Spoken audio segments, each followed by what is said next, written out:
Olá, caríssimo telespectador da Rede Século XXI. Que bom encontrá-lo diante do televisor, do celular, do computador. Está começando mais um programa Luz da Vida, nosso compromisso semanal no fim da tarde do primeiro dia da semana, dia em que celebramos a vitória de Cristo sobre a morte.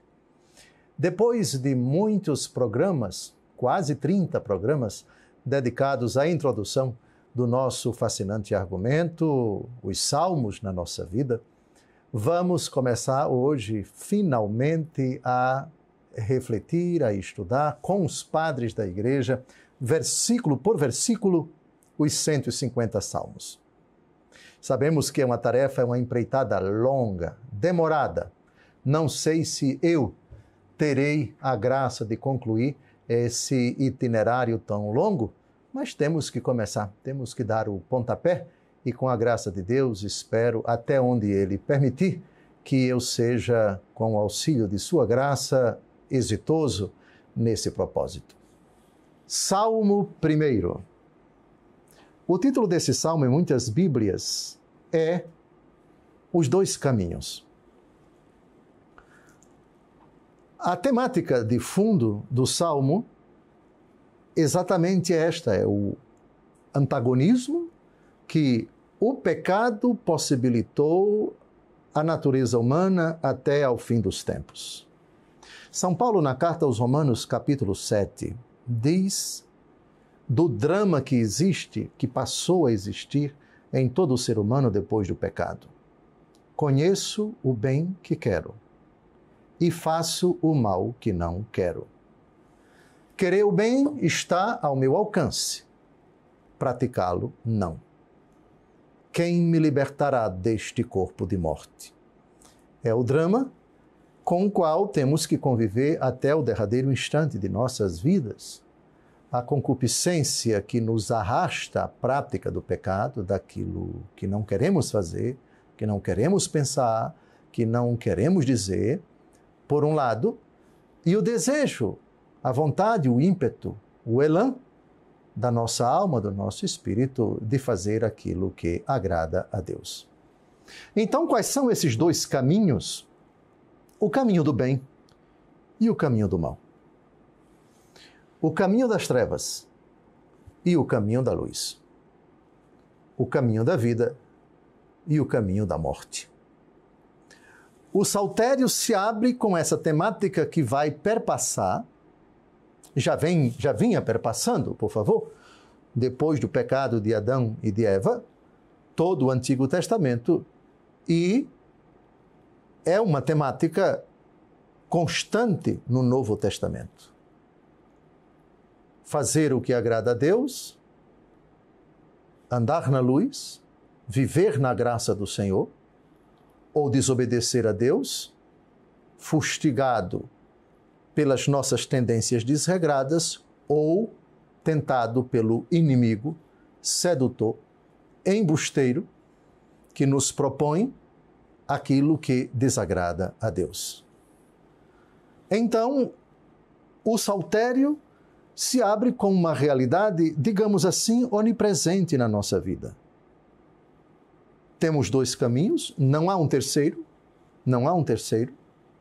ou céu ou inferno após a morte, ou vida da graça ou vida no pecado enquanto estamos a caminho.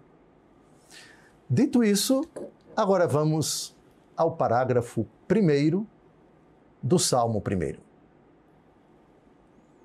Feliz o homem que não procede conforme o conselho dos ímpios, não trilha o caminho dos pecadores, nem se assenta entre os escarnecedores.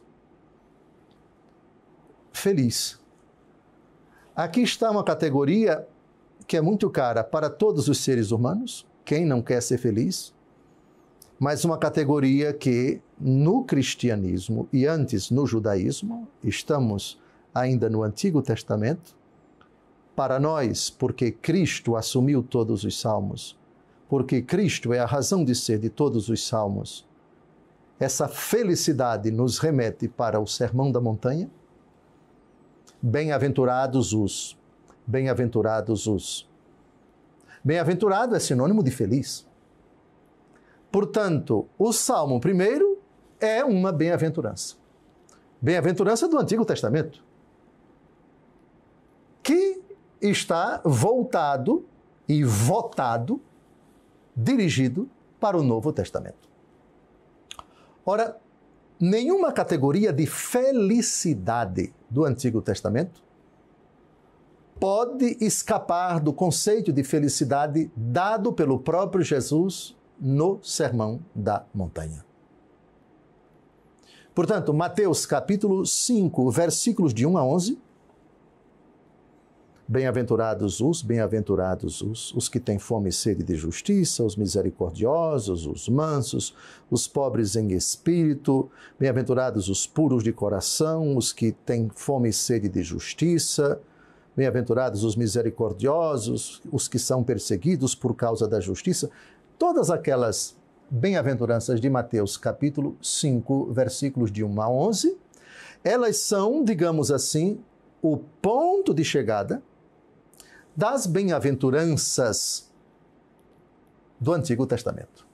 As bem-aventuranças do Antigo Testamento, elas se completam, elas atingem o seu ápice nas bem-aventuranças pronunciadas pelo próprio Jesus.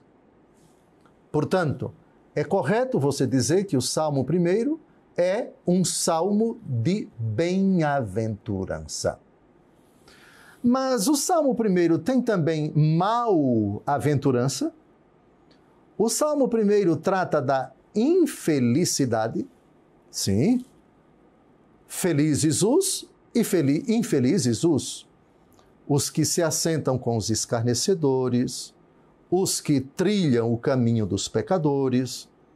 Então, o Salmo 1 contém, ao mesmo tempo, bênção e maldição, porque são dois caminhos antagônicos, incompatíveis e irreconciliáveis.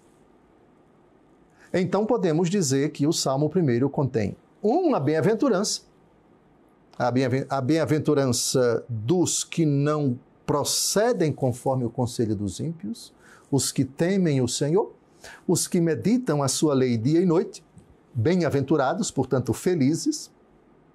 Os bem-aventurados são incompatíveis por essência, por natureza, por substância, com os mal-aventurados que aqui são chamados de ímpios. Portanto, Novo Testamento é o critério para você interpretar o Antigo. E aqui o saltério se abre com uma bem-aventurança. Bem-aventurado é feliz. Feliz é bem-aventurado. Feliz. Primeira palavra do saltério. Primeira palavra do Salmo 1. Agora, eu não sei se vocês se recordam, nos programas anteriores, os 3 últimos, sobretudo, quando nós citávamos a catequese de São João Paulo II, em 2011, na Praça de São Pedro, a respeito dos Salmos. Os Salmos falam de Cristo. O sentido dos Salmos é a pessoa de Jesus, assim como todo o Antigo Testamento. Eles falam de Cristo. E se não enxergarmos Cristo no Antigo Testamento, não entendemos o Antigo Testamento. O que eu quero dizer com isso? Esse homem feliz, quem é?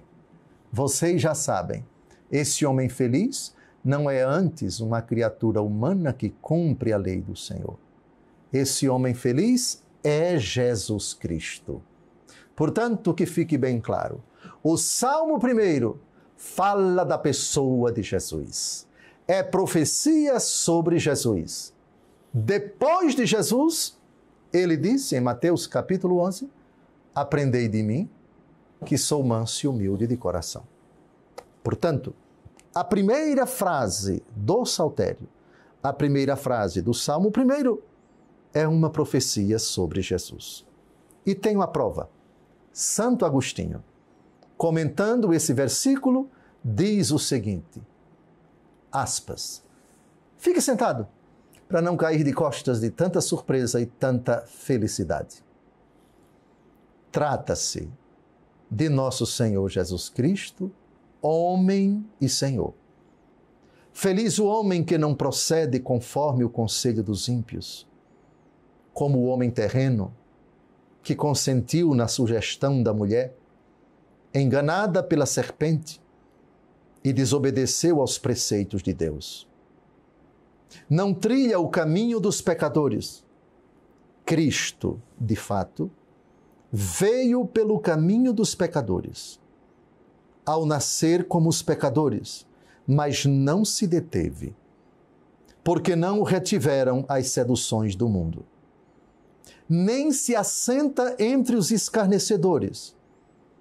Recusou o reinado terrestre e a soberba, pois quase não existe quem esteja isento da ambição de dominar e do desejo de glória humana. Que beleza! O Salmo fala de Cristo. Ah, mas esse Salmo não é para mim, para a senhora, para o senhor, para você? Claro que sim. Mas o modelo de felicidade, não fostes vós que me escolhestes? Fui eu que vos escolhi e vos nomeei para que vades e deis fruto, e o vosso fruto permaneça.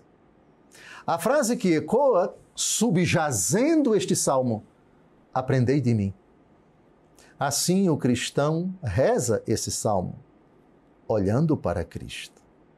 O feliz, o homem feliz. Ele é Deus. Deus verdadeiro de Deus verdadeiro. Luz da luz, gerado não criado, consubstancial ao Pai, mas verdadeiro homem. O homem feliz. Durante a vida pública de Jesus, não aceitou nenhum conselho ímpio. Não teve nenhum ímpio como seu amigo. Não se assentou à mesa com eles. E se assentou com pecadores foi para convertê-los, não para concordar com o pecado deles. Não trilha o caminho dos pecadores. Em Cristo não se encontrou absolutamente nenhum vestígio de imperfeição, nem se assenta com os escarnecedores. Pelo contrário, os escarnecedores nem queriam contato com ele, zombaram dele, ridicularizaram-no. Aqui está o modelo de felicidade. Que maravilha, Santo Agostinho, interpretando o primeiro versículo do Salmo 1. Está terminando o nosso primeiro bloco, não saia daí. No segundo, o versículo 2 do Salmo 1. Até logo mais.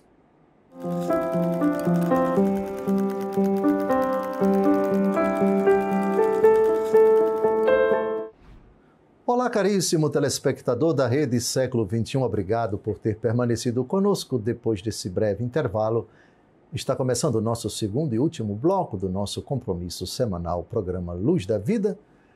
Agora, com esse programa, comentando versículo por versículo todo o saltério, estamos no Salmo 1. No primeiro bloco, refletimos o versículo 1, caminhamos para o versículo 2, mas antes de chegarmos ao versículo 2, temos duas pontuações a fazer em cima desse primeiro versículo.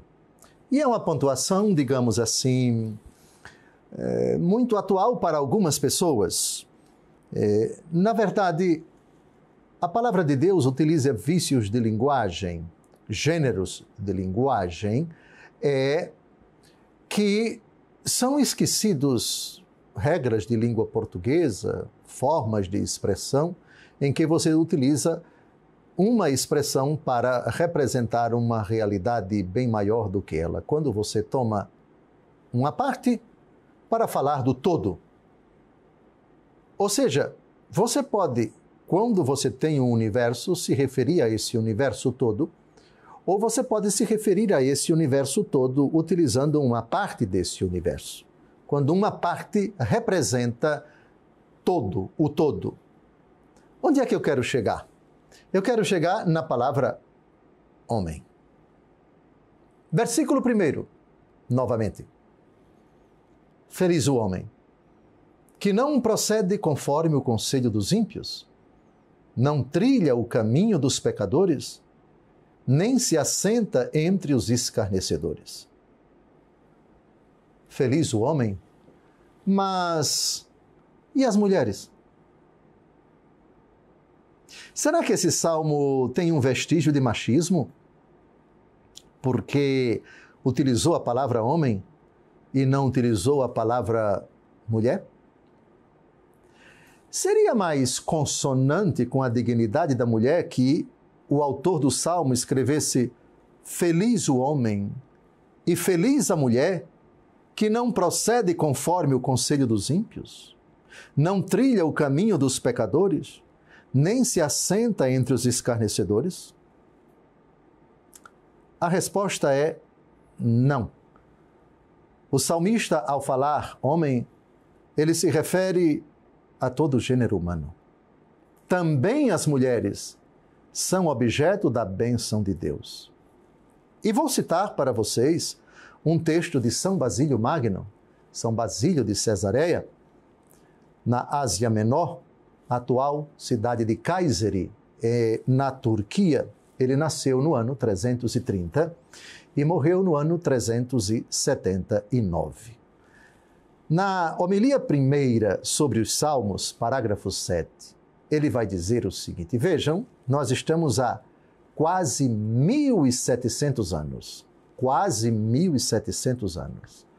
Vejam o que São Basílio diz a respeito dessa questão, dessa suposta polêmica, desse suposto, digamos, machismo que não existe em absoluto no saltério.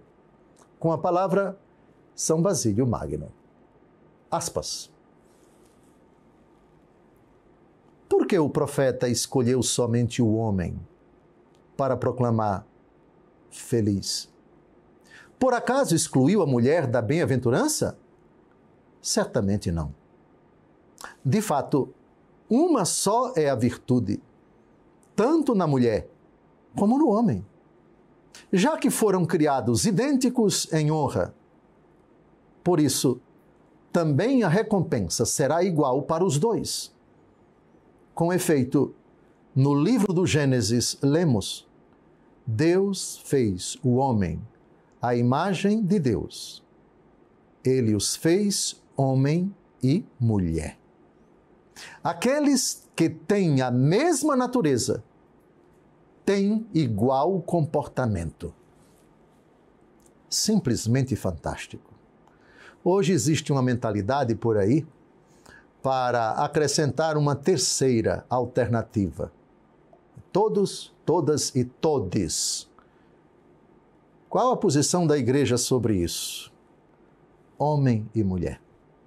Ele e ela e ele. Essa é a resposta bíblica a este assassinato da língua portuguesa. Na Bíblia não existem todos, todas e todes. Na Bíblia. Existe homem e mulher. Existe masculino e feminino. À parte todas as excrescências de língua portuguesa decorrentes dessa mentalidade, que respeitamos, mas que na língua portuguesa não tem fundamento, tem sérias dificuldades, na escritura, homem e mulher, masculino e feminino. Ficamos com a Bíblia. Nós cristãos temos esta referência: ele ou ela ou ele. Feliz o homem. Você toma uma parte para falar do todo. Por exemplo, renda per capita. O que é renda per capita em linguagem de economia? Capita é cabeça. A renda de uma população, de uma nação, de um estado, de um município, por pessoa. Só que a pessoa, ela tem um corpo com uma cabeça. Capita é cabeça. Reparem, em linguagem de economia, nós tomamos uma parte do corpo da pessoa para representar todo o corpo da pessoa. Renda per capita. E isso ninguém discute. Por cabeça, se você chega no interior e pergunta a um criador de gado, quantas cabeças você tem? A pessoa não diz quantos bois você tem, quantas vacas você tem, mas quantas cabeças você tem. Isso é linguagem corriqueira no mundo da veterinária, no mundo da agricultura, no mundo da pecuária. Quantas cabeças? Você pega uma parte do corpo do animal para representar todo o animal. Isso é língua portuguesa, a coisa mais básica do mundo. Hino nacional: dos filhos deste solo és mãe gentil, pátria amada Brasil. O hino não diz dos filhos e filhas, dos filhos. Ou seja, você pega uma parte da população brasileira, que é a parte masculina, para representar toda a nação, que é uma nação de pessoas masculinas e femininas. Ou seja, um gênero literário que pega uma parte para representar o todo. Portanto, essa discussão descabida em teologia, na palavra de Deus, ela é absolutamente relevante. Pois bem, feliz o homem, ou seja, feliz qualquer ser humano. O texto não está excluindo em absoluto a mulher. Ora, por favor. Avancemos e agora vamos a uma segunda ponderação ainda neste parágrafo. Feliz o homem que não procede conforme o conselho dos ímpios, não trilha o caminho dos pecadores. Que caminho é esse? Estreita é a porta que leva à vida, largo e espaçoso é o caminho que leva à perdição. Dídimo, o cego, que nasceu no ano 313 e morreu no ano 398, comentando esse versículo do Salmo 1, vai dizer que o caminho dos pecadores é o diabo. Repito, feliz o homem que não procede conforme o conselho dos ímpios, não trilha o caminho dos pecadores. O caminho dos pecadores é o inimigo, é o diabo. Com a palavra, nos fragmentos sobre os Salmos, capítulo 1, parágrafo 1, Dídimo, o cego. O diabo pode ser considerado o caminho dos pecadores. Quem permanece nesse caminho deve ser advertido para que saia dele. Lembrai-vos do que diz a Escritura: resisti ao diabo, e ele fugirá de vós. Com efeito, quem não permanece nos caminhos do diabo, achegar-se-á ao Senhor, que disse: eu sou o caminho. Quem segue esse caminho, percorrendo-o até o fim, receberá a recompensa. Nas tentações de Nosso Senhor, da parte do diabo, no capítulo 4 do Evangelho segundo Mateus, nós temos o inimigo propondo, em 3 etapas, Jesus percorrer o caminho dos escarnecedores, o caminho dos desobedientes. Se és filho de Deus, transforma estas pedras em pães. Atira-te daqui para baixo, porque o Senhor ordenou aos seus anjos que te guardem todos os teus caminhos, nada de mal te acontecerá. E tudo isso será teu, se prostrado me adorares. Aqui está uma tentativa sutil do diabo para que Jesus se assente entre os escarnecedores. Ou seja, que Jesus, que é o caminho, enverede pelo caminho da desobediência, da autossuficiência, da cooptação diante de Satanás para adorá-lo. Está terminando o nosso segundo encontro a respeito do Salmo primeiro encontro com 2 blocos. Desejo a você uma semana abençoada. A proposta é exatamente esta. Em média, cada versículo vai ter pelo menos 2 citações dos padres da igreja. 2 formas de pensar, de interpretar, de intuir a riqueza escondida em cada versículo do saltério. É lógico que há muitos textos dos padres da Igreja que poderiam ser abordados nesse programa, versículo por versículo. Muitas interpretações de muitos padres da Igreja sobre cada versículo.